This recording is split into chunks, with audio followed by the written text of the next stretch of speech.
C'est l'heure du journal de l'Afrique. Soyez les bienvenus sur France 24. À la une ce soir, la colère et la détermination des avocats en Tunisie. Ils sont déterminés, les avocats en Tunisie. Ils étaient dans la rue pour manifester leur colère. Ils dénoncent l'arrestation violente de deux de leurs collègues. Ils affirment que l'un d'entre eux, Mahdi Zagrouba, a été torturé. Et j'ajoute que l'ONG Amnesty International a réclamé une enquête indépendante et impartiale de la justice sur les allégations de torture sur Mahdi Zagrouba. Et puis nos deux confrères arrêtés samedi soir, Mourad Zridi et Borhan Bayes, doivent passer devant le juge le 22 mai prochain et ils sont toujours en détention. La colère des avocats, mais aussi celle de Kais Saied, le président tunisien. Il fustige l'ingérence étrangère dans son pays.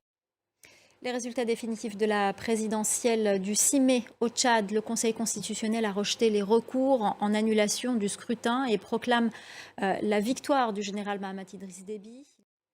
8 candidatures pour la présidentielle en Mauritanie. Le président sortant, Mohamed Ould Cheikh El Razouani, se présente à sa propre succession.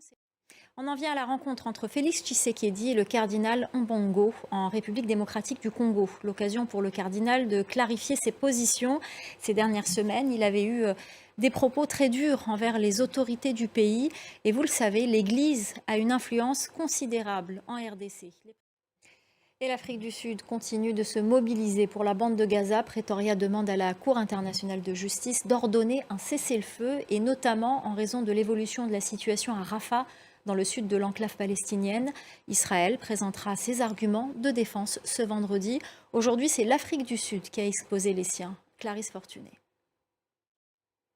En Guinée, des dizaines de femmes et de jeunes sinistrés de l'explosion du principal dépôt de carburant en décembre dernier ont manifesté ce jeudi matin. Ils demandent la libération de leur porte-parole, une manifestation qui a vite tourné en accrochage avec les forces de l'ordre. On part à Dakar à présent, où le BRT, bus rapide transit, circule enfin dans les rues.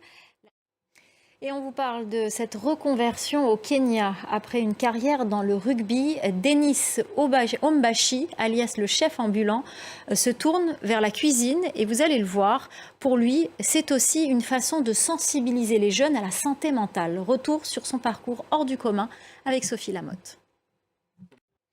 Voilà, c'est la fin du Journal de l'Afrique. Restez avec nous, l'info continue sur France 24.